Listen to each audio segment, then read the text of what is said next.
Reflexión espiritual número 11, año 7. Serie, Viviendo mi Pascua en Cristo. Tema 3. No temas, pequeño rebaño, yo soy tu buen pastor. Oremos. Por la señal de la Santa Cruz de nuestros enemigos, líbranos, Señor Dios nuestro, en el nombre del Padre, del Hijo y del Espíritu Santo. Amén. Jesús, tú eres mi buen pastor. Oh, amado Jesús, buen pastor, queremos seguir tus pasos. Danos tu Espíritu Santo para aprender a vivir en la misericordia. Ayúdanos a descubrir la gratuidad de tu amor, tu entrega generosa, como don de vida que te regalas. Queremos compartir tu sueño de construir un mundo justo donde exista igualdad y una fraternidad real, donde haya pan para todos y la libertad sea una luz que ilumine a todas las personas. Danos tu Espíritu, Jesús, buen pastor, para perseverar en nuestra búsqueda, para seguir en camino, para animarnos a la esperanza activa y hacer un reino de paz y de bondad para todos. Amado Jesús, buen pastor, que pasaste haciendo el bien, viviendo la misericordia en la atención a los enfermos, en la búsqueda de los marginados, en la denuncia de las injusticias, en la apertura al Dios de la vida y en la enseñanza paciente de los discípulos para que a todo el mundo llegue el anuncio del reino. Danos tu espíritu, Jesús, para seguirte, para imitar tu entrega, para hacer el bien en nuestros días, en el camino de cada uno, para vivir en la bondad, caminando hacia tu reino. Amado Espíritu Santo, inflama nuestros corazones en el amor de Dios e ilumina a los hermanos que serán profetas en esa enseñanza. Damos gloria a Dios Padre y al Hijo, que resucitó de entre los muertos, y al Espíritu Consolador por los siglos de los siglos. Amén. En el nombre del Padre, del Hijo y del Espíritu Santo. Amén. Preámbulo y síntesis. Ya en la presencia de Dios, hola, bienvenidos hermanos y hermanas de nuestra comunidad de hombres católicos San José, invitados e invitadas. Que la gracia del Señor Jesucristo, el amor de Dios Padre y la comunión del Espíritu Santo sea con todos nosotros. Hoy el Espíritu Santo nos conduce a meditar y contemplar un evangelio maravilloso sobre el Yo soy el buen pastor, que corresponde a la cuarta semana de Pascua. Les recuerdo, hermanos y hermanas, que estamos viviendo los 50 días de la Pascua con una predicación diaria. Y cada miércoles tenemos esta enseñanza, que es una enseñanza que se graba en vivo para ustedes, para que ustedes puedan disfrutar. La van a recibir el día de mañana jueves en cada una de las redes sociales. Así que esperamos que la disfruten. En esta ocasión nos va a guiar la reflexión del cardenal Raniero Cantalamessa, quien nos ha estado acompañando en esta cuarta semana de Pascua. Ya llevamos 2 días de estar recibiendo sus valiosas enseñanzas y ahora nos va a apoyar para que podamos reflexionar y contemplar verdaderamente qué significan las palabras de Jesús cuando nos dice: no temas, pequeño rebaño, yo soy tu buen pastor. Ese es el tema que nosotros vamos a desarrollar. Ese tema consta de 4 momentos. Así que inmediatamente vamos a introducirnos al primer momento. A mí me corresponde compartirlo con ustedes. El primer momento se llama el buen pastor. Como hemos aprendido, cada uno de los títulos de cada de las enseñanzas, reflexiones que vamos a contemplar, conllevan en el título la síntesis de lo que vamos a recibir. Vamos a conocer en qué consiste ser un buen pastor. Hay malos pastores, pero vamos a centrarnos en qué consiste el buen pastor. Y Cantalamessa, con esa facilidad que tiene y preparación que le permite introducirnos en el contexto, pues nos incluye en ese contexto para que podamos comprender verdaderamente qué significa el yo soy el buen pastor en el tiempo en el que vivió Jesús, en ese tiempo histórico. Así que vamos a continuar nuestra reflexión sobre los grandes yo soy de Cristo en el Evangelio de Juan. Esta vez Jesús no se presenta ante nosotros con símbolos de realidades físicas inanimadas, como en la Eucaristía, el pan o el vino, como la luz, por ejemplo, sino que en esta ocasión, en el Yo soy el buen pastor, tiene un carácter humano, en donde Él dice, yo soy el buen pastor. Escuchemos entonces la parte del discurso en la que está contenida la autoproclamación de Cristo, yo soy el buen pastor. Veamos Juan 10, 11 al 15. Dice así, yo soy el buen pastor, dice Jesús. El buen pastor da su vida por las ovejas. El asalariado, que no es pastor ni dueño de las ovejas, ve venir al lobo, abandona las ovejas y huye. Y el lobo las roba y las dispersa. Y es que a un asalariado, nos enseña Jesús, no le importan las ovejas. Yo soy el buen pastor que conozco a las mías y las mías me conocen. Igual que el Padre me conoce y yo conozco al Padre. Yo doy mi vida por las ovejas. Esta es la palabra de Jesús. Gloria a ti, Señor Jesús. Maravilloso.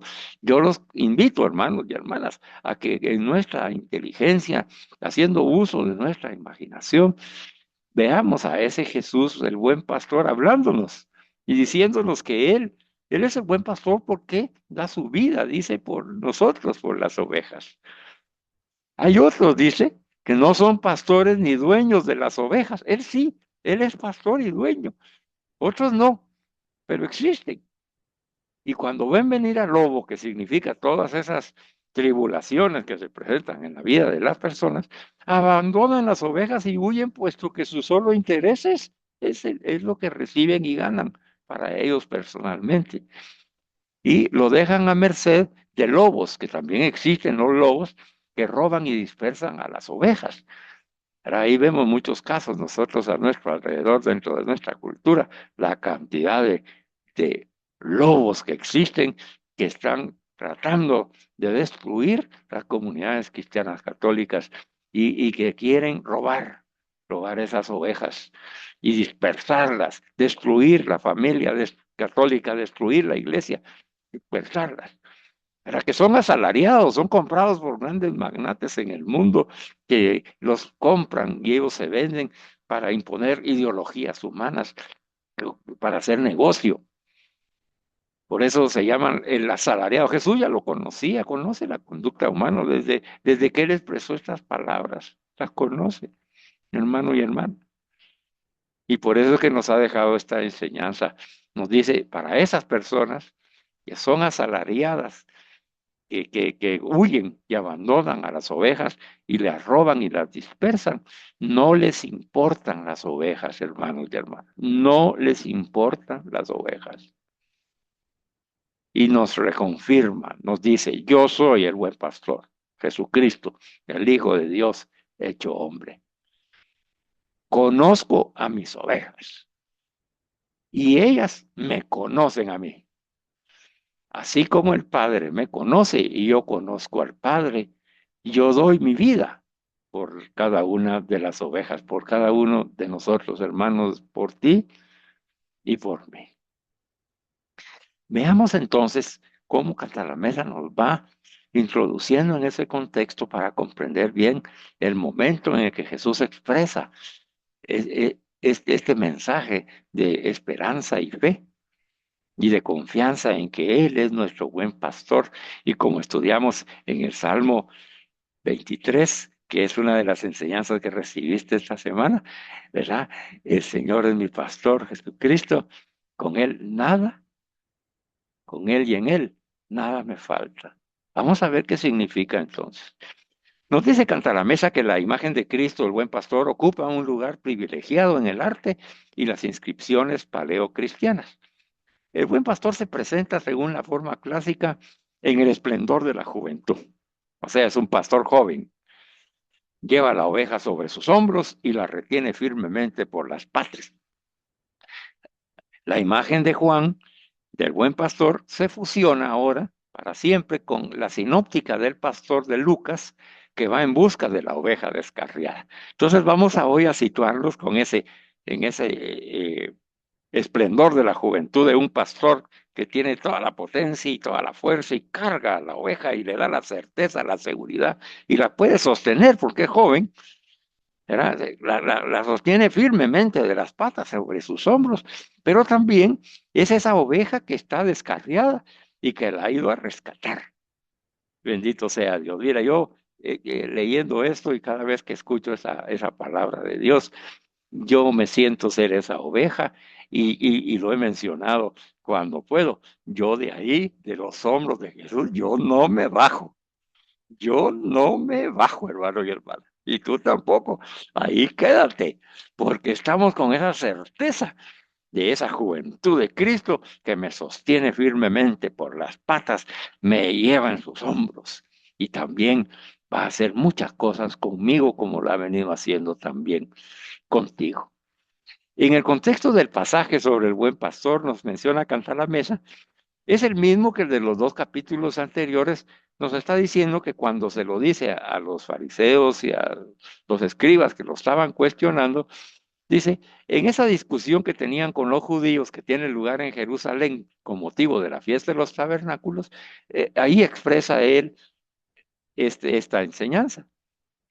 Pero nos hace saber, Canta la Mesa, que en San Juan sabemos que el contexto importa relativamente porque, a diferencia de los sinópticos, él no se preocupa por darnos un relato histórico y coherente de la vida de Jesús y parece que lo da por conocido, con que cada uno de nosotros ya sabe ese relato histórico, sino que San Juan resalta un conjunto de signos y enseñanzas del Maestro.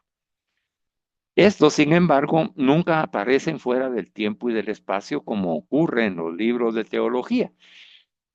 Como fuera, si fuera una historia, pues queda en la historia, pero dice que no es así. Esos signos y enseñanzas del maestro no tienen, son atemporales, ¿verdad? Y entonces se pueden situar en lugares y tiempos precisos, a veces más precisos que en los sinópticos, que le confieren un valor histórico en lo más profundo sentido del término. Nos sitúa ahí con los judíos, a los cuales le está expresando, pero en esa época histórica para que nos pueda alumbrar también la época en la que nosotros estamos viviendo. Por eso es bueno comprender el contexto en el cual fue expresada la enseñanza para poderla aplicar adecuadamente en el contexto de nuestra vida diaria. Tenemos que decirlo, dice Carta a la Mesa. La imagen del buen pastor y las imágenes relacionadas de ovejas y rebaño en nuestra actualidad no están realmente de moda. Y hace una pregunta, Carta a la Mesa. ¿No tiene Jesús miedo de herir nuestra sensibilidad y ofender nuestra dignidad de hombres libres al llamarnos sus ovejas? Recuérdese que ahorita, en la cultura que vivimos, ¿verdad? No me mires mucho, no me toques mucho, no, me puedes hacer daño, ¿verdad? Con esas ideas inculturadas, de culturas ideológicas, ¿verdad? En donde deprimen y disminuyen el ser humano, ¿verdad? Contra la mesa, aplicándolo a nuestra actualidad, nos dice, y Jesús no pensó que podía herir nuestra sensibilidad y ofender nuestra dignidad de hombres libres al decirnos ovejas. Pues lo explica contra la mesa para que nosotros lo comprendamos, hermanos y hermanas. El hombre de hoy rechaza con desdén el título de oveja y la idea de rebaño. Lo rechaza, ¿verdad? ¿Cómo hacer eso? Como oveja al matadero, como rebaño. Yo no soy ni oveja ni rebaño. Sin embargo, nos menciona Cantar la Mesa, el hombre que se expresa así no se da cuenta de cómo vive en realidad la situación que está condenando en teoría, ¿verdad? O sea, el hombre está viviendo lo que está condenando, pero no se da cuenta, dice Cantar la Mesa. Uno de los fenómenos más evidentes de nuestra sociedad es la masificación. La prensa, la televisión, el internet se llaman medios de comunicación de masas, la más media. No solo porque informan a las masas, sino también, y aquí viene el peligro, porque las forman.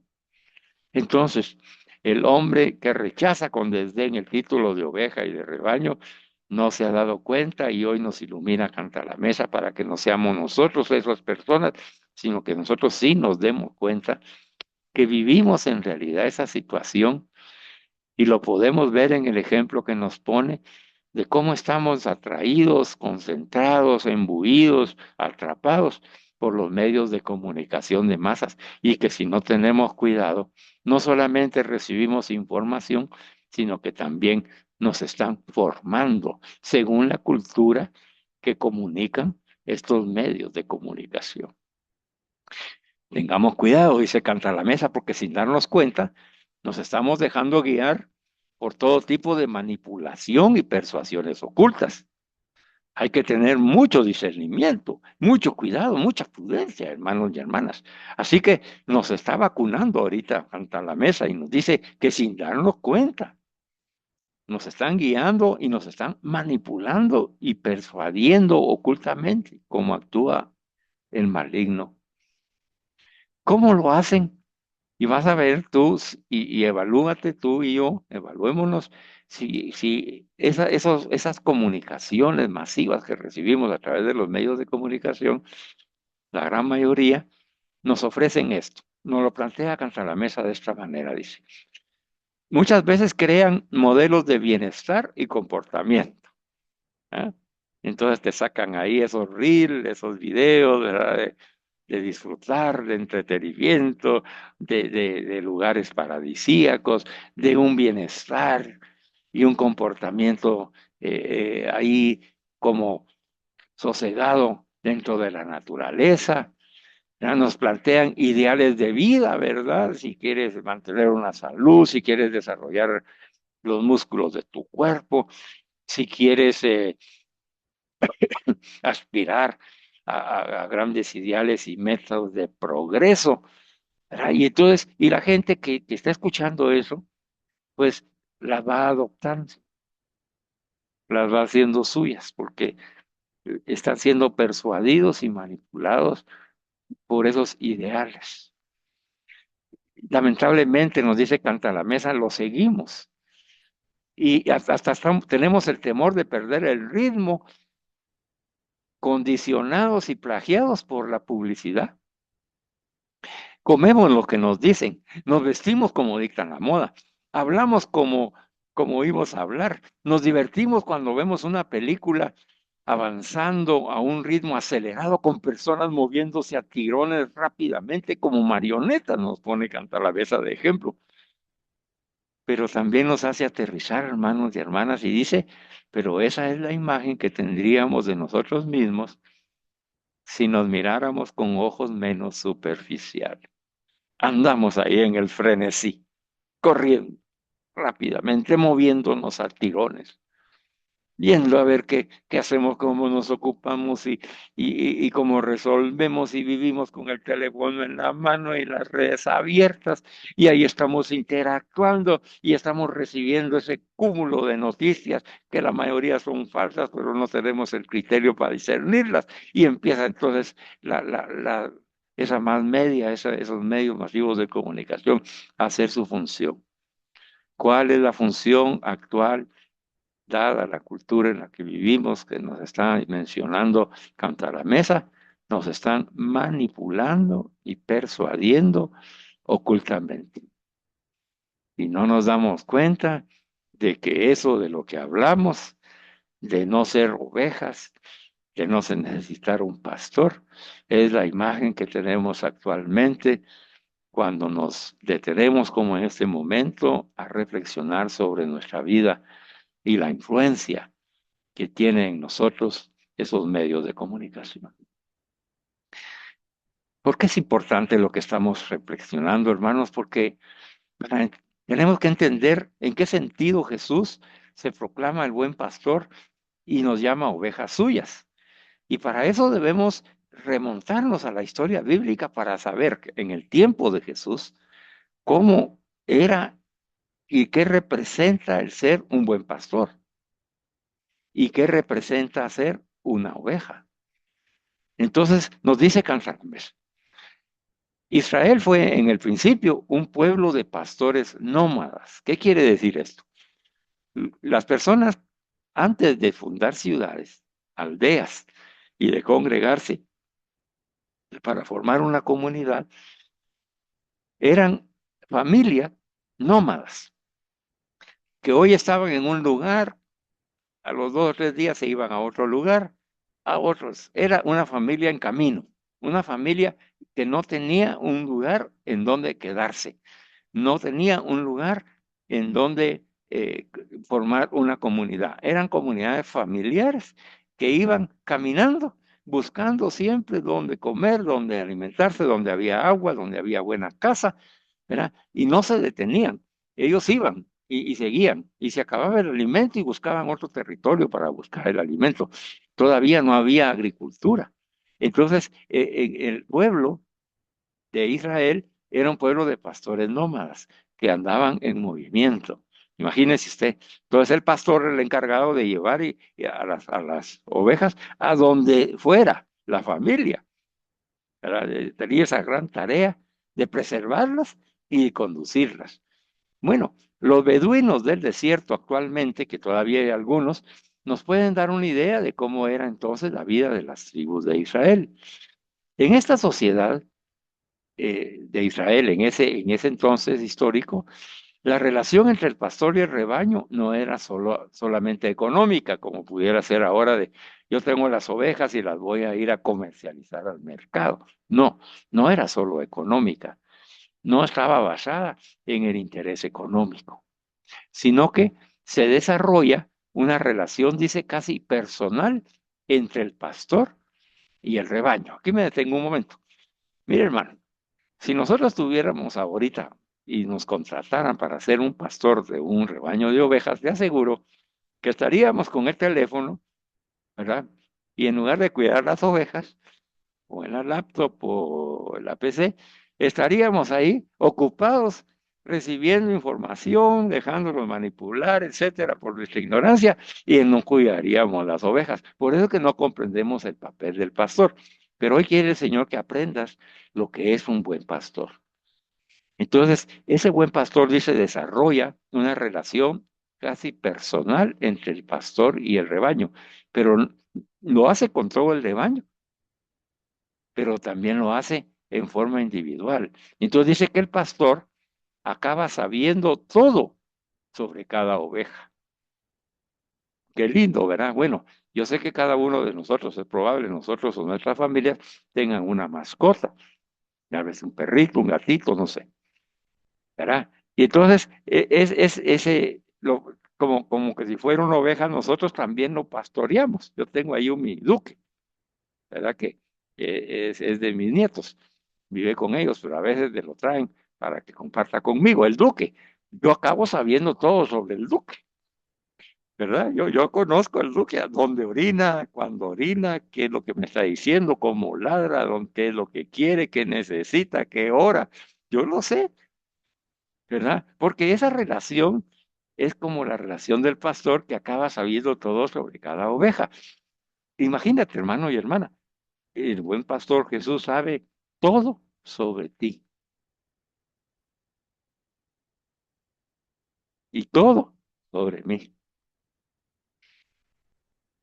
Es maravilloso porque eh, dice, acaba sabiendo todo sobre cada oveja y se desarrolla esa relación personal entre pastor y el rebaño, pero personalmente con cada oveja. ¿Por qué se desarrolla eso en esa época? Imagínese usted, como no hay medios de comunicación, ¿verdad?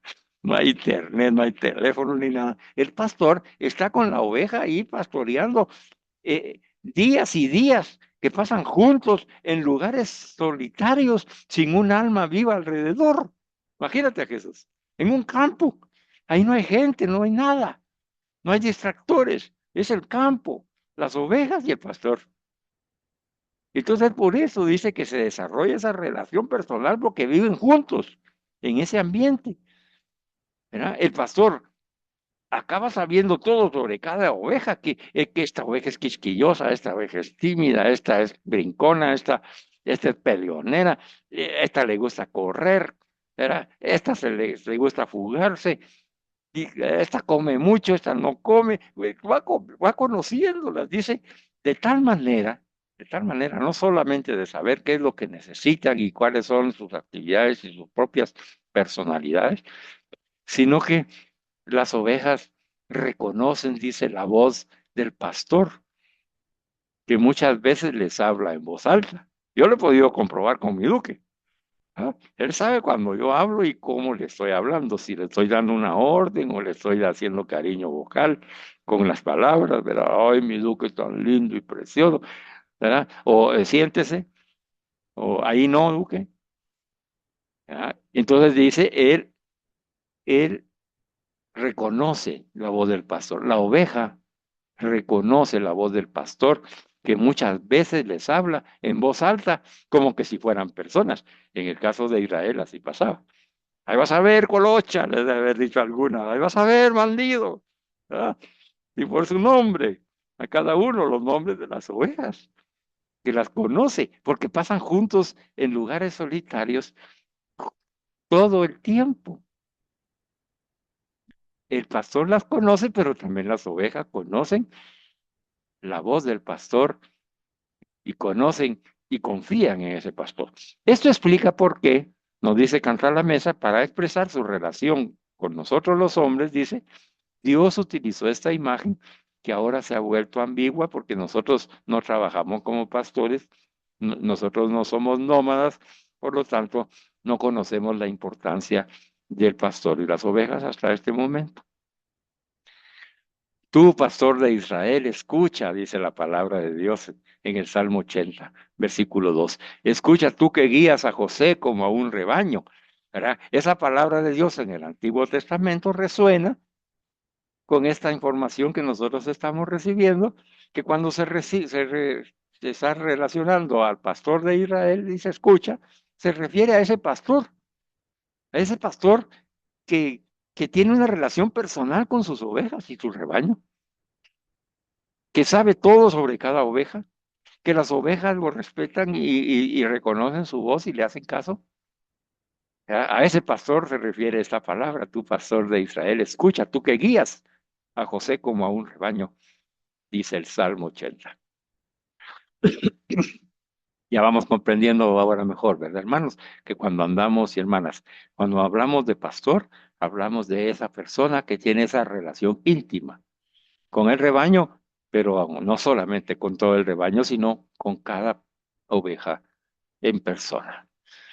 Con el paso de la situación de las tribus nómadas, ¿verdad? Que viajaban y no tenían un lugar en donde asentarse, a pasar a un pueblo sedentario que ya forma una aldea, una ciudad, después, primero son aldeas, ¿verdad? El título de pastor se da también por extensión a quienes actúan en nombre de Dios en la tierra.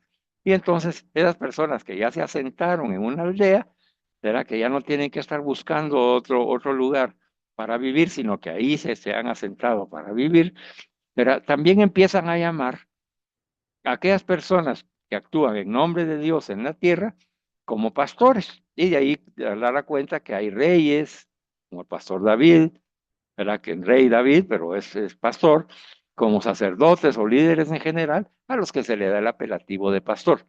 Pero en este caso ya el símbolo se divide. Ya no evoca solo imágenes de proteger y darle seguridad a las ovejas y al rebaño, sino también ya viene la otra parte humana del pecado, en donde además se le da protección y seguridad, pero también se le explota y oprime al rebaño y a cada oveja. Entonces vemos que junto a la imagen del buen pastor aparece la del mal pastor, ¿verdad? Entonces el mal pastor explota y oprime. El buen pastor protege y da seguridad. En el profeta Ezequiel encontramos una terrible acusación, nos dice carta la mesa contra los malos pastores que se alimentan solo a sí mismos. Se alimentan de leche, se visten de lana de las ovejas, pero no se preocupan en lo más mínimo por las ovejas, a las que tratan con crueldad y violencia. A esta acusación contra los malos pastores le sigue una promesa ahí en Ezequiel. Dios mismo algún día cuidará amorosamente de su rebaño. Ezequiel 34:16. Y dice así la palabra de Dios. Escucha bien, hermano y hermana, porque esa palabra es para ti y para mí. Es una promesa de Dios que se hace vida en Jesucristo. Dice, buscaré la oveja perdida. Esa soy yo. Yo soy esa oveja. Tú también. Ah, gloria a Dios. Buscaré la oveja perdida, dice el Señor. Recogeré a la descarriada. Vendaré sus heridas. Fortaleceré a los que están enfermos, pero al que está fuerte y robusto lo voy a guardar y los apacentaré con justicia, que es su misericordia, ¿verdad, hermanos? Se lo repito porque es para ti y para mí. Acógelo y dice el Señor, yo te he buscado que eres mi oveja perdida. Te he recogido porque te has descarriado. He vendado tus heridas. Te fortalezco en la enfermedad y te sano. Y cuando estás fuerte y robusto, te guardo y te aparto y te apaciento con la justicia de mi misericordia. Amén. Entonces esa palabra del Antiguo Testamento se hace vida en Jesús y nos dice Jesús en el Evangelio y retoma este esquema del bueno y del mal pastor, pero con una gran novedad y con eso termina este primer momento, hermano. Hemos conocido lo que significa el buen pastor en el tiempo de Jesús y ahora, ¿qué es Jesús como buen pastor? Y dice, yo soy, dice, el buen pastor. La promesa de Dios que acabamos de escuchar se ha hecho realidad, superando todas las expectativas, porque el pastor es Jesucristo, verdadero hombre y verdadero Dios para cada uno de nosotros. ¿Dices gloria a Dios? Gloria a Dios.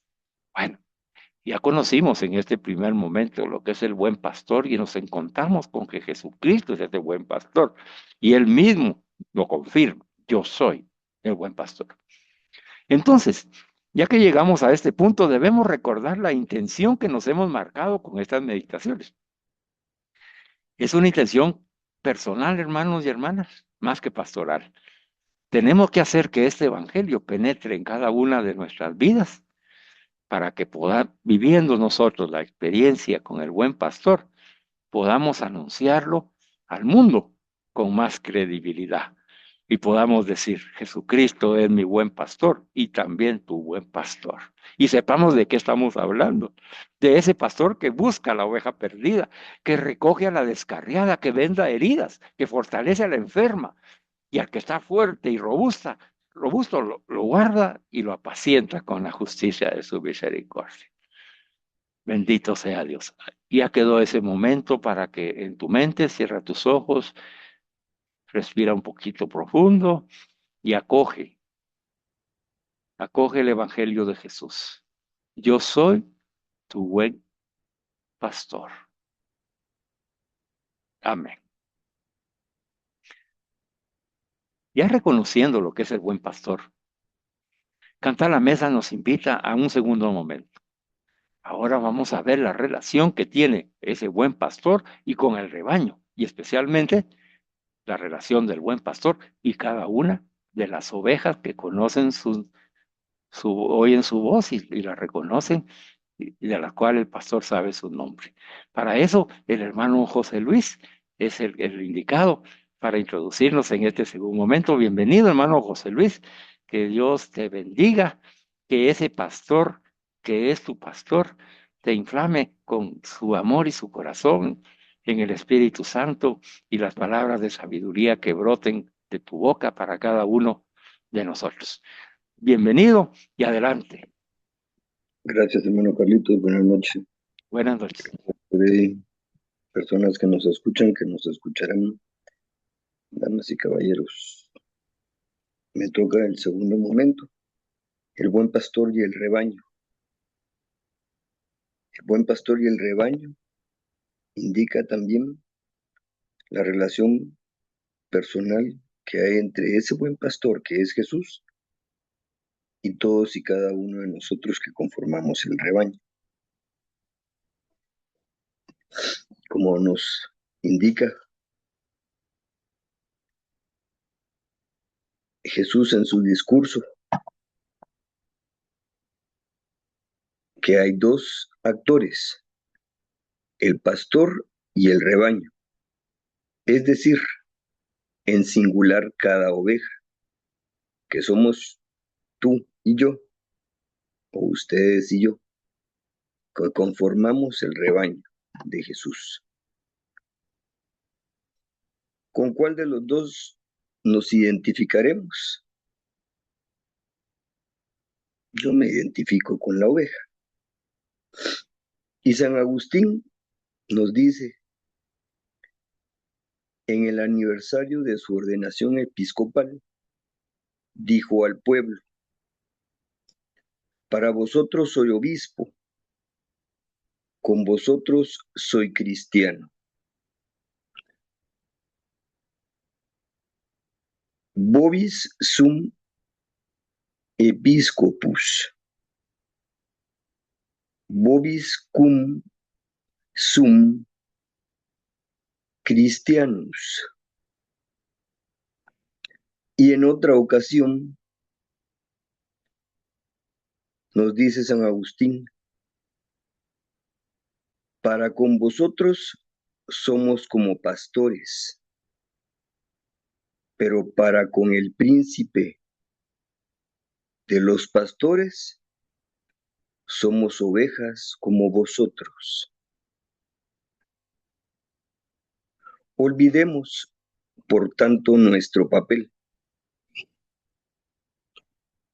Ustedes como pastores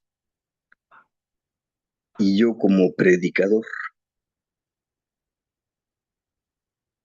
Y sintamos por una vez, única y exclusivamente, ser ovejas del rebaño. Recordemos la pregunta de Jesús en el diálogo de Cesarea. Para vosotros, ¿quién soy yo? Como si dijera, olvidaos por un momento de quién yo soy para la gente y concentraos en vosotros mismos. ¿Quién es para mí Jesús? ¿Y qué soy yo para Él y con Él? El gran psicólogo Carlo Gustavo Jung define al psiquiatra un sanador herido.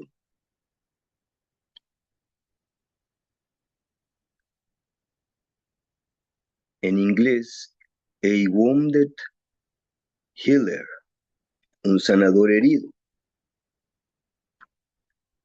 El significado de su teoría es que uno debe conocer las propias heridas psicológicas para sanar las de los demás y que conocer las heridas de los demás ayuda a sanar las propias. La intuición del psicoanalista se aplica también a las heridas espirituales. El pastor de la iglesia es también un sanador herido, un enfermo que debe ayudar a otros a sanar.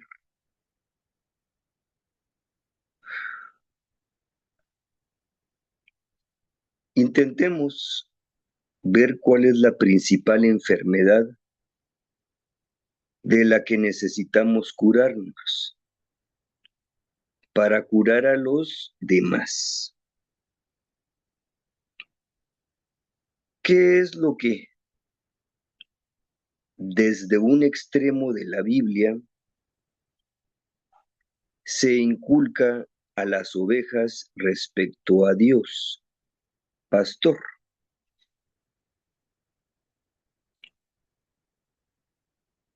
es de no tener miedo. Si estamos con Dios, si estamos con Jesús, no debemos tener miedo. Y como nos explicó Canta la Mesa a través del hermano Carlitos, si el buen pastor Jesús ya nos tiene en sus hombros, pues no debemos de tener miedo. Pero las palabras se agolpan en la memoria en este punto, empezando por las de Jesús. No temas, pequeño rebaño. ¿Por qué tenéis miedo, hombres de poca fe? Dijo a los apóstoles, después de haber calmado la tormenta. Recordemos también algunas palabras familiares de los salmos, no como meras citas bíblicas, sino haciéndolas nuestras ahora que las escuchamos. El Señor es mi pastor, nada me falta. Aunque camine por cañadas oscuras, nada temo, porque tú vas conmigo. Tu vara y tu cayado me sosiegan.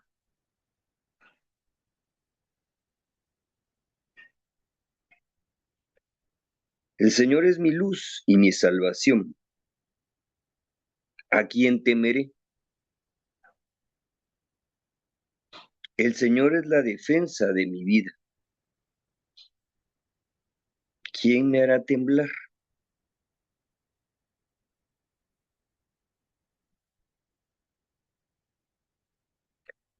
Así que hablemos de este mal oscuro, que es el miedo, que tiene tanto poder para robar a hombres y mujeres la alegría de vivir. El miedo es nuestra condición existencial. Nos acompaña desde la niñez hasta la muerte. El niño tiene miedo de muchas cosas. Los llamamos terrores infantiles. El adolescente tiene a veces miedo del sexo opuesto, y se enreda en timidez y complejos de inferioridad. Jesús dio un nombre a nuestros principales miedos como adultos. Miedo al mañana. ¿Qué comeremos? Miedo al mundo y a los poderosos, a los que matan el cuerpo. Y sobre cada uno de estos temores pronunció el suyo propio. Nolite, tímere, no tengas miedo. Esta no es una palabra vacía e impotente. Es una palabra eficaz, casi sacramental. Como todas las palabras de Jesús, obra lo que significa. No es como el simple ánimo, que los seres humanos nos decimos unos a otros. Pero, ¿qué es el miedo? Dejemos de lado la angustia existencial de la que los filósofos vienen discutiendo desde hace siglo y medio. Hablemos de miedos comunes y familiares. Podemos decir que el miedo es la reacción ante una amenaza a nuestro ser, la respuesta a un peligro real o presunto. Desde el mayor peligro de todos, que es el de la muerte, hasta peligros particulares que amenazan ya sea la tranquilidad o la seguridad física, o nuestro mundo emocional. El miedo es una manifestación de nuestro instinto básico de autoconservación. Según se trate de peligros objetivos y reales o imaginarios, hablamos de miedos justificados e injustificados, o incluso de neurosis, claustrofobia, agorafobia, miedo a enfermedades imaginarias, etcétera, etcétera, etcétera. La psicología y el psicoanálisis intentan curar los miedos y las neurosis, analizándolos y llevándolos del inconsciente al consciente. El Evangelio no distrae de estos medios humanos, pero añade algo que ninguna ciencia puede dar. Y San Pablo escribe y nos dice, ¿quién nos separa del amor de Cristo? Quizás la tribulación, la angustia, la persecución, el hambre, la desnudez, el peligro, la espada. Pero en todas estas cosas somos más que vencedores por medio de aquel que nos amó.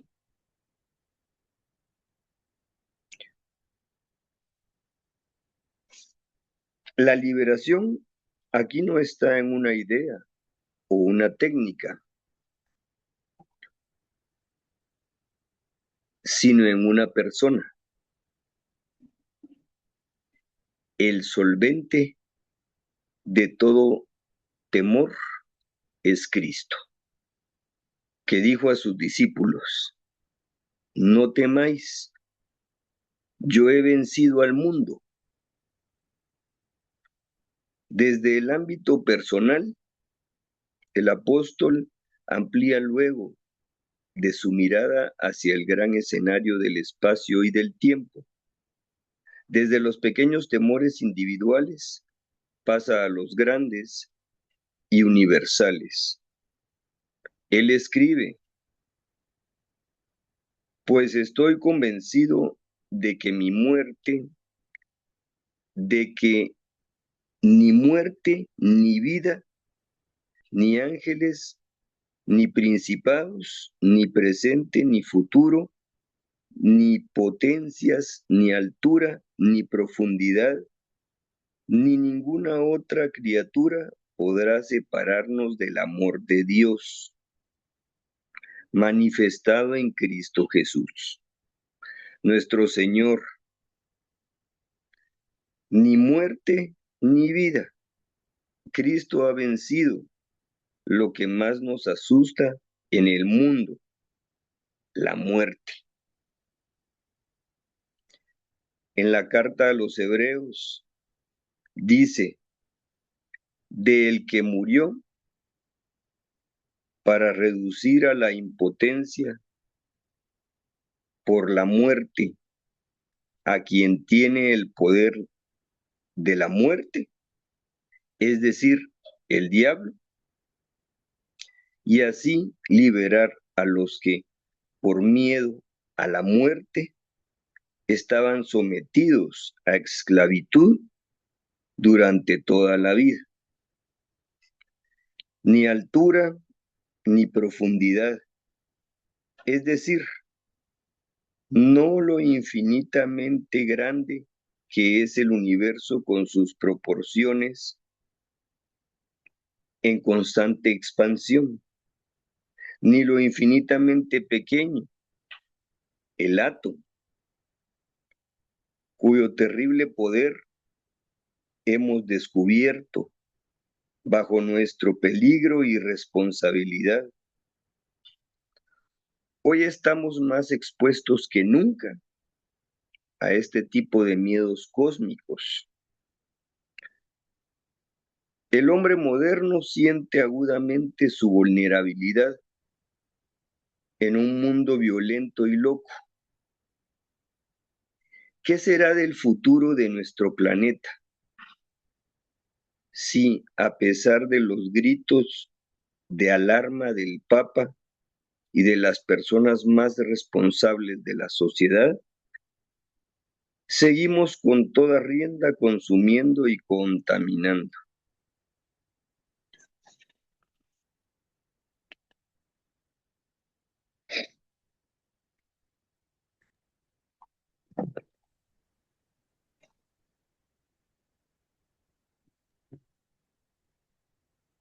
Y creo que aquí he terminado con mi parte. Muchas gracias, Muchas hermano Carlitos. gracias. Gracias, hermano Freddy. Muchas gracias, José Luis.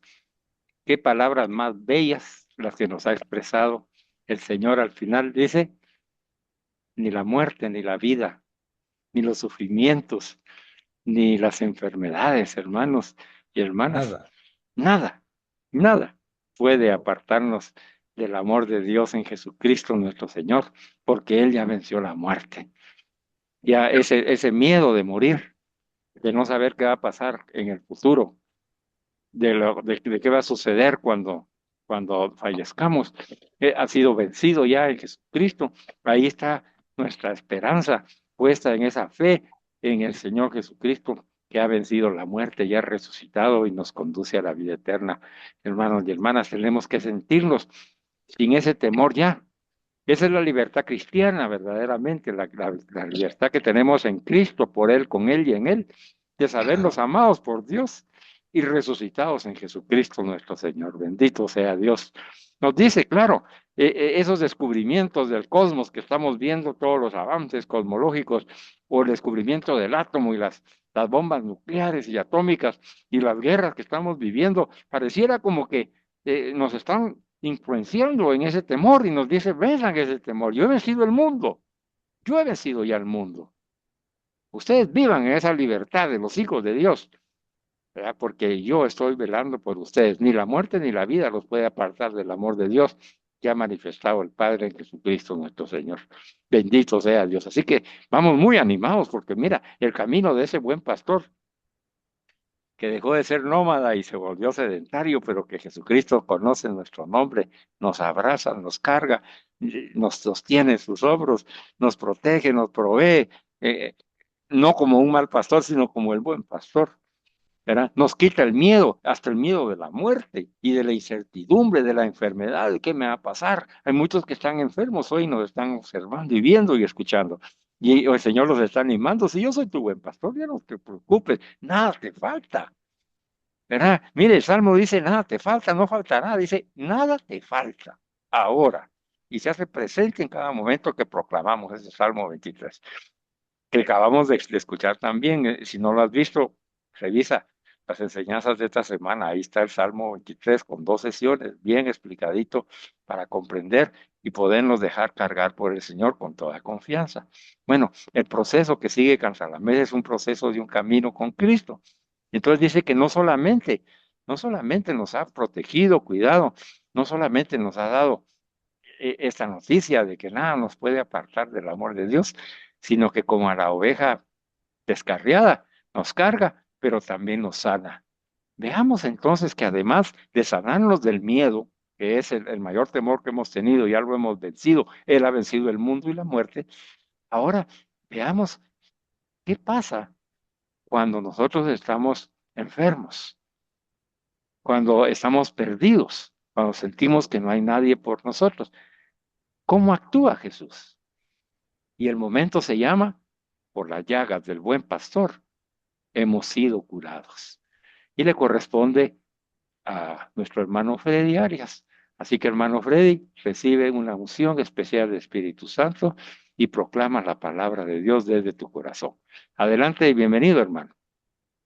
Muchas gracias, hermano Carlos, hermano Luis Alberto, y a todos los hermanos que nos sintonizan. Muy buenas noches, muy buenas tardes, o en el momento que Dios va a poner en su corazón que puedan ver esta prédica. Con agradecimiento expongo el tercer momento de este tema especial, el cual se titula Por las llagas del buen pastor hemos sido curados.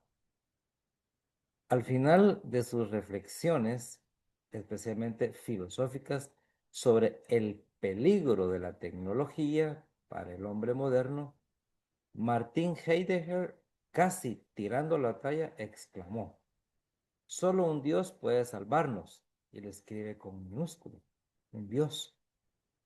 Es la forma mítica habitual de hablar de algo que está por encima de nosotros. Pero si eliminamos el artículo indefinido y decimos con mayúscula, solo Dios con mayúscula, y sabemos cuál Dios es el que en realidad, hermanos, puede salvarnos. Con esta introducción queremos decir que no se trata de transferir nuestras responsabilidades a Dios, sino de creer que al final todo obra para el bien de quien ama a Dios y de quien Dios nos ama. Eso fue una prédica, también solo esa cita bíblica de Romanos 8:28, de hace muchos años atrás, que pasamos casi una semana hablando sobre un solo versículo. Cuando se trata de Dios, la medida es la eternidad. Puedes sentirte decepcionado en el tiempo, pero no por la eternidad. Los cristianos tenemos una razón mucho más fuerte que el salmista para repetir: ante los trastornos físicos y morales del mundo, Dios es nuestro refugio y nuestra fuerza, poderoso y defensor en el peligro. Por eso no tenemos, aunque tiemble la tierra y los montes se desplomen en el mar, no tenemos. Ya lo dijo anteriormente nuestro hermano Luis Alberto, pues nada, nada hemos de temer. Pero todavía no hemos tomado en consideración lo más consolador que el Evangelio tiene para decirnos sobre nuestros miedos y nuestras ansiedades. Después de haber exhortado de 1000 maneras a sus discípulos a no tener, Él hizo algo más. Nunca se había dicho en la Biblia que el buen pastor da su vida por las ovejas, que Él las conoce, las guía, las cuida, las defiende, eso sí, pero no que dé su vida por ellas. Jesús prometió hacerlo y lo hizo. Murió en la cruz. Él tomó sobre sí nuestros miedos.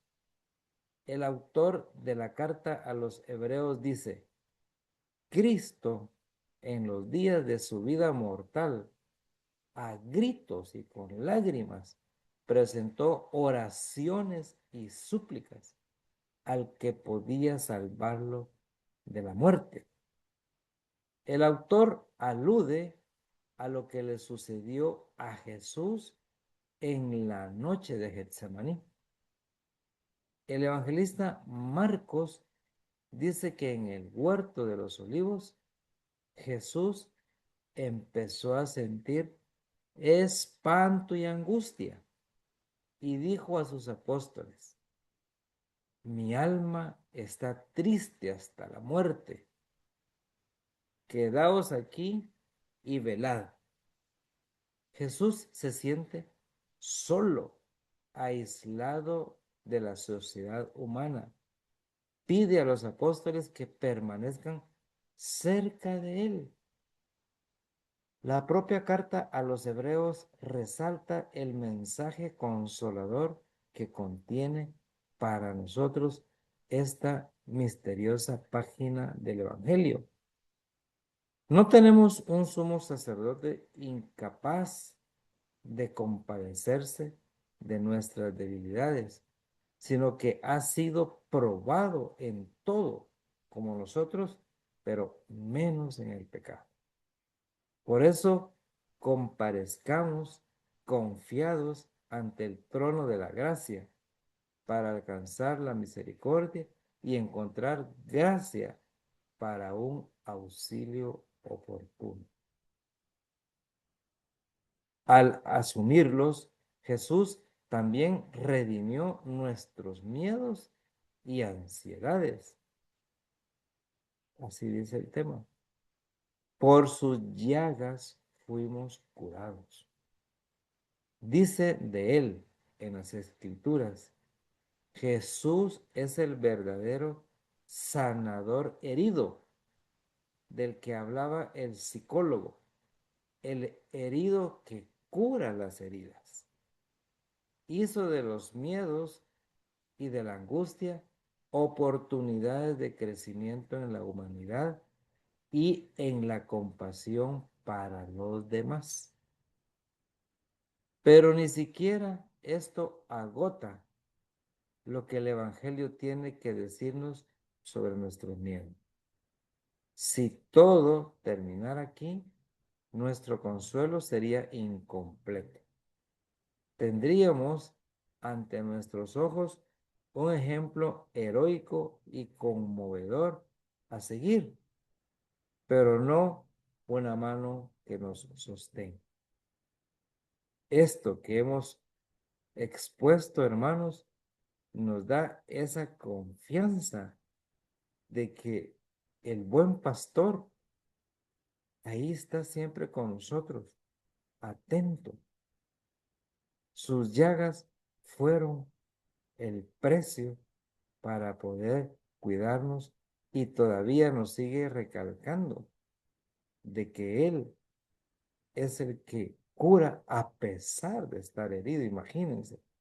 Esa es una similitud en la cual, como decía el hermano Carlos en una oportunidad que nos dio ahí en el inicio, pues nosotros solo tenemos que seguir al buen pastor. Así que, hermano Carlos, gracias por haberme dado la oportunidad de exponer el tercer momento y te dejo en el uso de la palabra para este último momento que es, como decimos, el sello que pone a este documento. Muchas gracias y que Dios ilumine tu palabra. Gracias, Freddy. ¿Viste cómo la cita que te gusta? ¿Verdad? Esa cita maravillosa de que todo obra para el bien de los que amamos a Dios, que nos ha acompañado y nos ha arropado y hoy nos está sosteniendo. Hoy te ha tocado a ti proclamarla de nuevo para que tú te la sigas apropiando, Freddy. Así como a José Luis le dijo: no tengan miedo, yo he vencido el mundo, aquí estoy contigo. Y a mí también me lo ha dicho. Yo me identifico mucho con esta cita que mencionaste de Marcos 14, 33, 34, en donde Jesús dice: mi alma está triste hasta la muerte, quedaos aquí, velad. Tanto Dios, yo me siento ahí con el Señor y invitado a estar con Él ahí ante el Santísimo, que ahora podemos nosotros, porque su alma está triste, dice, hasta la muerte, porque Él está consciente como ser humano de que ese temor a la muerte tiene que ser vencido con una donación, haciendo la voluntad del Padre. Y el Padre recibe esa donación y resucita a Jesucristo. Y en Él nos resucita a todos nosotros para que ya no estemos tristes, para que ya no tengamos temor a la muerte, para que nos quedemos con Jesucristo y velemos con Él. Y por eso se ha quedado en el Santísimo Sacramento del altar en la Eucaristía, para que lo tomemos y lo comamos, para que se apropie de nosotros y nosotros de Él, y podamos quedarnos con Él y velar y estar ahí ante el Santísimo y tener al Santísimo en nuestro interior y vivir así y dejar que Cristo sea el que vive en mí. Es algo maravilloso. Hoy nos ha enseñado a través de Freddy que por sus llagas hemos sido curados, hermanos y hermanas, y esto es un momento de conciencia muy importante. Hablábamos con el hermano Freddy de que el relativismo en el que vivimos, en esa cultura, como decía el padre Papa Francisco, que en paz descanse en el Señor, del descarte. No solamente descartamos a las personas, descartamos a la creación, sino que descartamos a Cristo. Y duele, duele, hermano y hermana que me estás escuchando, duele. Y somos nosotros los que estamos descartando a Cristo.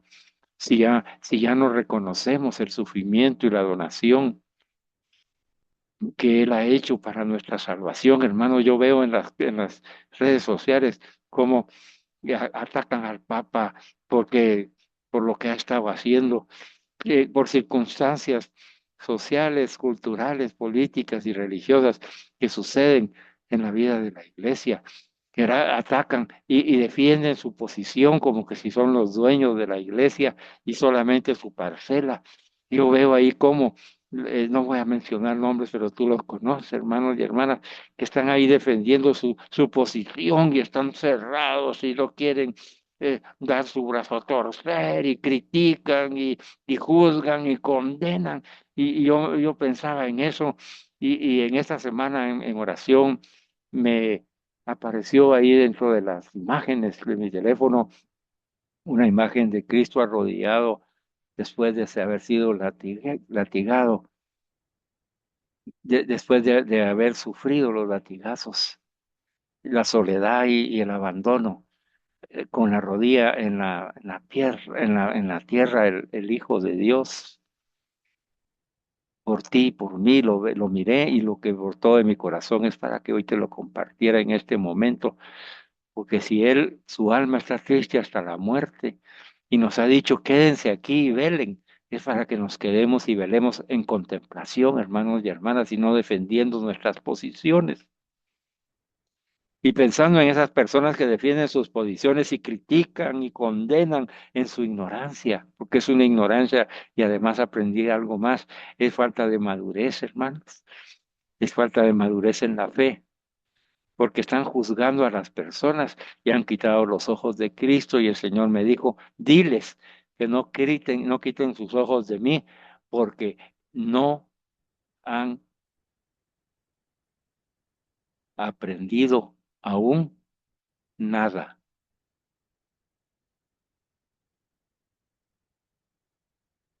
Sí, hermano y hermana, tú y yo. Recibe esto hoy de Jesús. No has aprendido nada. Juzgas, condenas, prejuzgas, atacas, defiendes tu posición, defiendes tu egoísmo, crees que solo lo que tú piensas es lo verdadero, mencionas la palabra de Dios, sacas a relucir a los santos, a los papas, a unos les crees, a otros no les crees, juzgas el Concilio Vaticano II movido por el Espíritu Santo, atacas al primado de Cristo fundado por él, atacas a su iglesia católica sin conocimiento. Sí, tú, yo, cualquiera, hermanos, hoy el Señor nos dice, no has aprendido nada.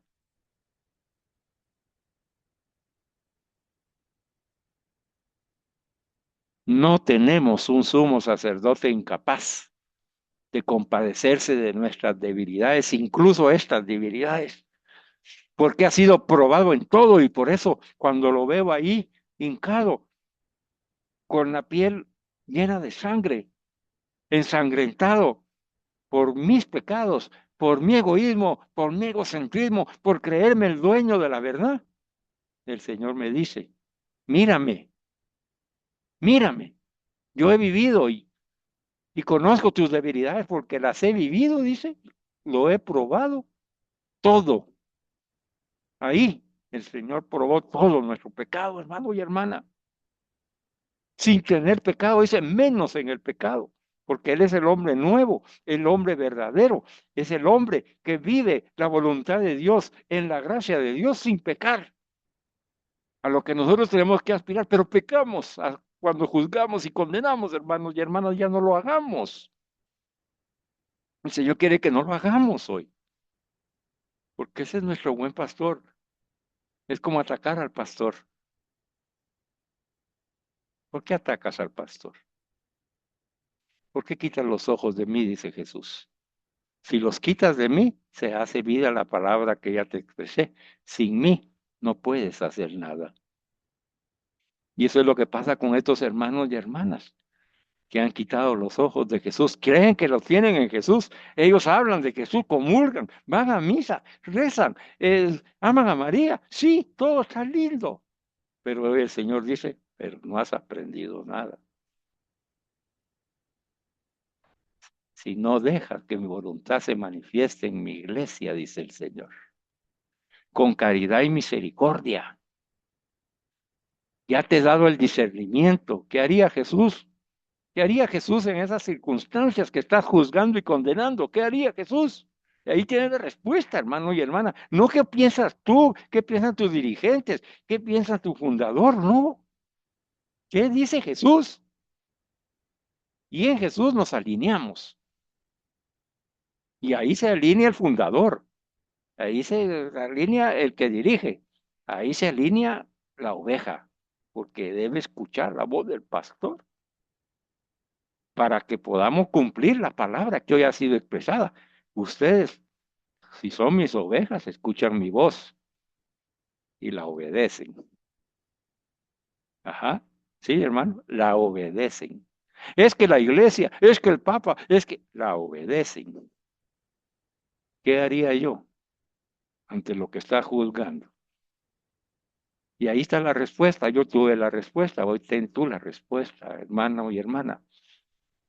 Mientras Jesús en Getsemaní dice, mi alma está triste hasta la muerte, es por eso, hermano y hermana, por nuestro pecado, por esas necedades y tonteras que tenemos, por la falta de madurez en nuestra fe.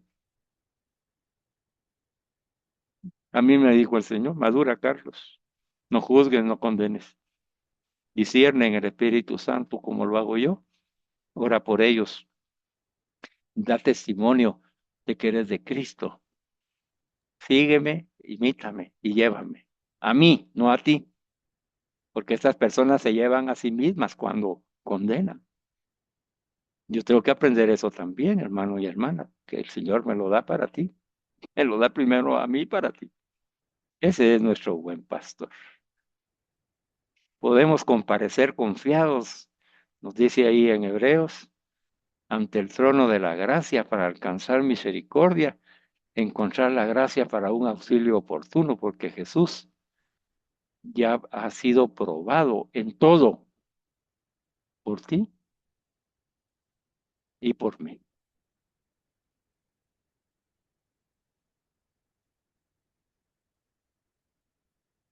Vamos al cuarto momento.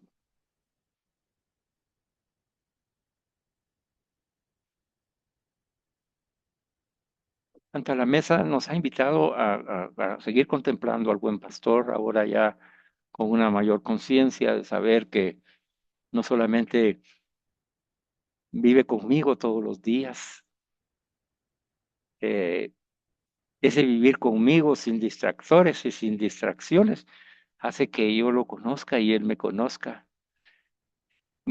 perfectamente y hoy nos conoce, ¿verdad, hermanos y hermanas? Por eso que nos ha hecho esta exhortación a este momento. Él sabe la madurez que tenemos en nuestra fe y por eso hoy nos la refuerza y nos la cuestiona y nos dice ya, deja ya de ser un inmaduro en la fe. Cuando juzgas a los hermanos, cuando juzgas al Papa, cuando juzgas a la iglesia, me juzgas a mí. Por eso no has madurado. Por el inmaduro es aquel que señala al otro y siempre anda buscando culpables y no asume su responsabilidad y la parte que le toca que vivir, como la he hecho yo y te lo estoy demostrando en esta enseñanza, dice el Señor. Madura ya en la fe, ya deja de estar diciendo esas cosas y menos de estarlas compartiendo por las redes sociales. Compárteme a mí, como lo ha hecho Carlos ahora, en esa imagen de un Jesucristo sufriente, reconoce que tiene que madurar en la fe. Él se ha dirigido a él, no a otros. Pero cuando otros lo leen, me escuchan a mí, que es lo que hoy te digo, madura. Yo te doy la gracia, madura. Sé un verdadero discípulo misionero católico de Jesucristo, nuestro Señor y Salvador. Llévalo a Él y no a ti, a partir de este momento. Y pidámosle perdón, hermano. Yo le he pedido perdón, me voy a ir a confesar. Sí, porque cuando juzgo y condeno de nuevo a Jesucristo y lo hago sentir la angustia que ya ha superado. Este cuarto momento se llama el buen pastor, está con nosotros todos los días. Es el momento de la gracia de la resurrección. He aquí el segundo gran anuncio del Evangelio, nos dice Canta la Mesa con alegría. El sanador traspasado resucitó de entre los muertos y dijo, yo estaré con vosotros todos los días hasta el fin del mundo. Bendito sea Señor Jesucristo. Gracias, Señor. Tú estás con nosotros todos los días hasta el fin del mundo. Quiere decir que ese buen pastor, que por él, con él y en él, nada me falta, va a estar conmigo todos los días y contigo. Todos los días, hermanos, aquí está con nosotros el Señor. Y hasta el fin del mundo. Y en muchos casos el fin del mundo para nosotros será cuando Jesús y Virgen Santísima María, nuestro amado Padre San José y nuestros seres queridos salgan a nuestro encuentro en el momento de nuestra muerte para ir con ellos a vivir la vida eterna. ¿Tú quieres vivir la vida eterna con tus seres queridos, con Jesús, Virgen María y San José? Claro, yo también. Yo quiero estar en ese corazón de Padre de la Santísima Trinidad. Yo quiero ser arropado por el amor de Dios, el Espíritu Santo. Yo lo quiero, yo lo creo, porque Jesucristo dice que el sanador traspasado resucitó de entre los muertos, hermanos y hermanas. Resucitó. Gloria a ti, Señor Jesús. Y Él nos asegura con la promesa de que está con nosotros todos los días hasta el fin del mundo y seguirá con nosotros en la vida eterna. No solo nos dio el ejemplo de cómo superar la angustia a Jesús, como hemos visto en este último momento, sino que nos dio los medios para superarlo con su presencia eucarística, ¿verdad, hermano? Su presencia eucarística y su gracia, la gracia de Dios santificante en el Espíritu Santo. A Pablo entristecido por ese aguijón en la carne, que puede ser, hermanos y hermanas, que esa tendencia que tenemos de prejuzgar, juzgar y condenar sea el aguijón en nuestra carne que nos está corroyendo interiormente. Porque yo te aseguro que me estás escuchando que en tu corazón y en tu alma ahorita hay una lucha. Si eres consciente y como Dios te está haciendo consciente, hay una lucha interior. Porque el Señor ha puesto el dedo en la llaga. Así le pasaba a San Pablo, no sabemos cuál era el aguijón, nunca se supo, pero nos sirve hoy de ejemplo. Puede ser un aguijón como el nuestro, que todavía no hemos madurado en nuestra fe. Juzgamos y prejuzgamos en el mundo como que si la iglesia fuera del mundo. Por eso es que actuamos de esa manera. Creemos que podemos, en la lógica mundana de la cual estamos llenos a través de los medios de comunicación, como hemos escuchado. Creemos que esa es la verdad porque eso es lo que nos han vendido. Y ahí creemos de que, ¿quién gana? O el presidente de Estados Unidos o el Papa León, ya andamos en eso y nos meten en ese mundo y nosotros ahí participando con nuestra inmadurez en la fe, sin capacidad de discernir las cosas de Dios, el plan de salvación de Dios.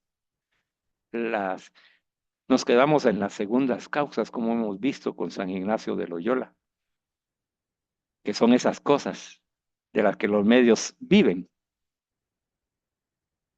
las segundas causas, y no vamos a la causa primera, que es Jesucristo, Señor y Salvador del mundo. Él está con todos los días con nosotros hasta el fin del mundo, hermanos, pues tenemos que estar con Él. Si todavía estás viviendo esa angustia, Él ya nos dio ejemplo de cómo superar la angustia, nos lo está diciendo, por mis llagas han sido ustedes curados y sanados. Yo les doy esa libertad, ya no tengan miedo, menos de la muerte. Yo he vencido el mundo, yo he vencido la muerte. ¿Por qué viven ustedes como esclavos todavía? ¿Por qué están angustiados todavía por sus problemas económicos, de trabajo, de enfermedad o de la partida de sus seres queridos? ¿Por qué hay angustia en sus corazones? Ya les he dado los medios para superarlo, mi presencia eucarística, mi presencia en la comunidad cristiana, mi presencia en la iglesia, fundada por mí, la Iglesia Católica. La presencia del Espíritu Santo, que es el que mueve el mundo. Y ustedes se van con las segundas causas, porque viven esa cultura de los medios de comunicación, dice que nos manipulan y nos pervierten la fe. Para eso es esta enseñanza. A Pablo la respuesta de Dios fue: te basta mi gracia. La respuesta para ti, para mí, Carlos, y tu nombre: te basta mi gracia. Decía Freddy, hay que creer. Claro, hay que creer cuando Jesucristo me dice, te basta mi gracia. Hay que creer cuando Jesucristo me dice, yo he resucitado, yo he vencido al mundo. Hay que creer que Jesucristo es el Señor y Salvador de nosotros, de cada uno de nosotros y de nuestra Iglesia Católica, hermanos y hermanas. Y el mal no prevalecerá sobre ella. Pero andamos ahí viviendo en el mundo como que si fuera una telenovela, guiados por los medios de comunicación, y ahí están los católicos cayendo por su falta de madurez en la fe, criticando, señalando, dividiendo. Esas no son acciones del Espíritu Santo. Ese es el discernimiento. Los mártires, nos dice Cantalamesa, han hecho de esto. Y todavía lo hacen, dice, de ese ejemplo de Jesús, una experiencia tangible. En las actas de los mártires cartagineses asesinados bajo el emperador Septimio Severo en los primeros años del siglo III, que es entre las más confiables históricamente de las actas de los mártires, nos dice Cantalamesa, leemos que una de ellas, fíjese que estamos hablando de mártires, detengámonos ahorita. En Nigeria, en este momento están muriendo hombres, mujeres, ancianos, adultos, adolescentes y niños por profesar su fe en Jesucristo, nuestro Señor y Salvador. Tú y yo estamos sentaditos o acostaditos, tranquilitos, comimos, hemos recibido lo que necesitamos, que en su providencia. La mayoría estamos sanos y los enfermos estamos en ese proceso de sanación. Algunos estamos más grandes en edad y otros más jóvenes. Hemos tenido vida, estamos vivos, que ya solo eso es un milagro. Y te pregunto, ¿estás ahorita en la posición en la que por la fe en Jesucristo que nosotros profesamos con nuestra boca y que tiene que nacer de nuestro corazón, estaríamos dispuestos en este momento en peligro de muerte de dar nuestra vida para defender nuestra fe?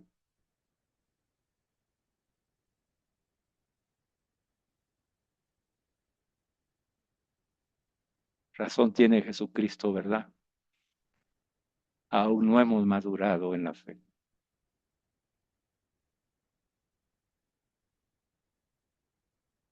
Nos dice Cantalamesa que dentro de estas personas, en los primeros años del siglo III, llamada una señora Felicita, estaba embarazada en el 8º mes, imagínate tú. Estaba ya en dolores de parto en la cárcel, gemía de los dolores. Y entonces uno de los guardianes, ¿verdad? Ya se imagina usted, ¿verdad? El guardián. El guardián que está libre, pues es el encargado de la cárcel. La otra está presa. Y uno de esos guardianes le dijo, si te quejas ahora, ¿qué harás cuando te arrojen a las fieras en la arena?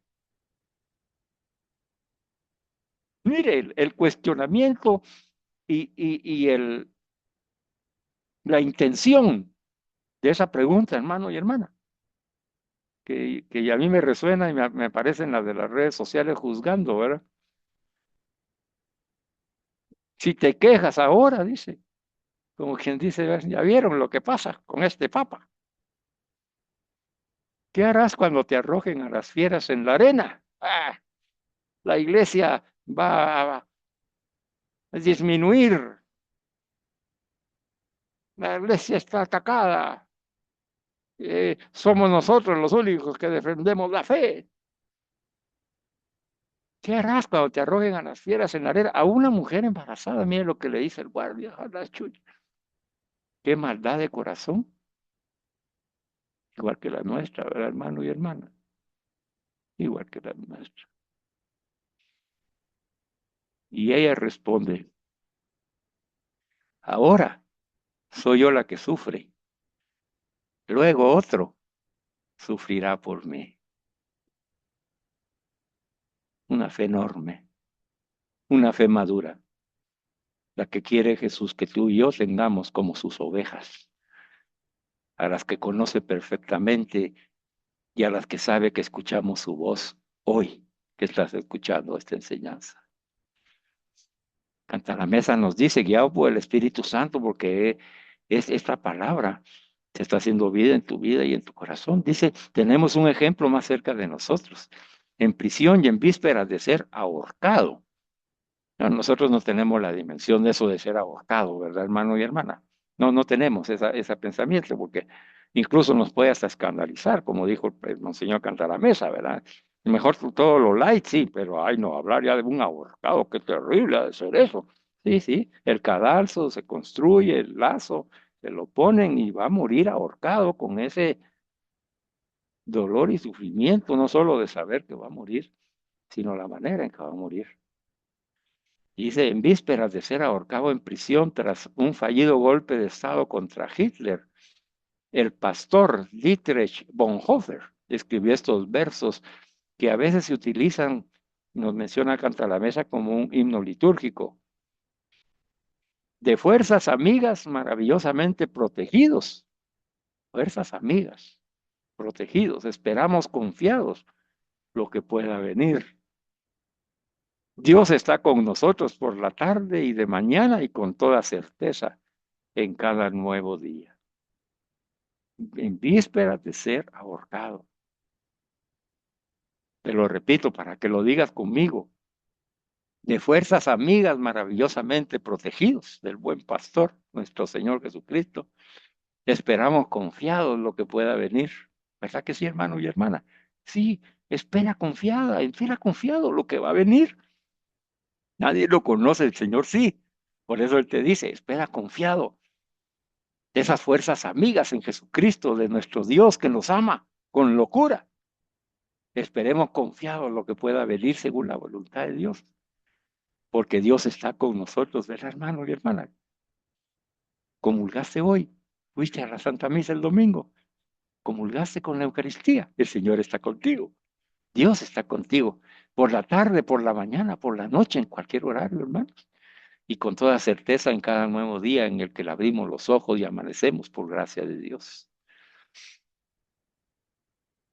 Nos hemos obligado a no hablar en estas meditaciones de lo que debemos hacer por los demás, sino solo lo que Jesús es y hace por nosotros.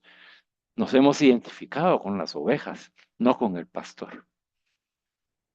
Y ahora, en este momento, lo que el Señor quiere es que, a pesar, dice, de que en todas las exhortaciones del Evangelio no siempre está en nuestras manos librarnos del miedo y de la angustia, ¿verdad, hermanos? Estamos confiando, pero hay miedo y angustia y vive con nosotros. Perdón, pero estamos confiando en el Señor. Sin embargo, nos dice el Señor, así como el buen pastor, y con esto finalizamos. Está en nuestras manos liberar a alguien más o ayudarlo a liberarse del miedo y de la angustia. ¿Verdad que sí? Eh, El Señor pone en nuestro camino a esas personas y esas almas que necesitan una palabra de consuelo y de aliento. Pascal escribió en su memorial, Jesús está en agonía hasta el fin del mundo y no debemos dormir durante este tiempo. Despiertos, hermanos, para evangelizar, para las obras de misericordia, para llevar a Jesús y dejar ya todas esas tonteras de nuestras ideologías, de esas influencias de los medios de comunicación que nos quieren aturdir y desviar del único que es el Señor, el buen pastor, el dueño de la verdad, Jesucristo, el único que sabe qué es lo que sucede y qué va a suceder. Confiemos en Él, depositémonos en Él. Y termina Cantalamesa con esta historia que de seguro tú también la has escuchado, pero es bueno escucharla en este momento, en esta contemplación para cerrar nuestra enseñanza del día de hoy. Voy caminando sobre la arena junto al mar y voy dejando tras de mí no uno, sino dos pares de huellas. Yo entiendo que el segundo par son las huellas que Jesús me acompaña y viene caminando a mi lado y yo soy feliz por eso. Pero luego en cierto momento ese segundo par desaparece y solo se pueden ver las huellas de dos pies en la arena. Santo Dios, mi primer pensamiento es Jesús me ha abandonado. Entiendo que esto sucede precisamente en correspondencia con los momentos más oscuros y difíciles de mi vida. ¿Verdad que sí, hermanos? Cuando tenemos de sufrimiento, eso que no podemos solucionar, que está fuera de nuestro control, que sentimos que Dios se ha apartado de nosotros, nos quejamos con Jesús y le decimos, Señor Jesús, ¿por qué me dejaste solo justo cuando más te necesitaba? Y Jesús hoy te dice a ti y a mi hijo, hijita, ese único par de huellas que miras en la arena, en tu tribulación, son las mías, porque tú estás sobre mis hombros.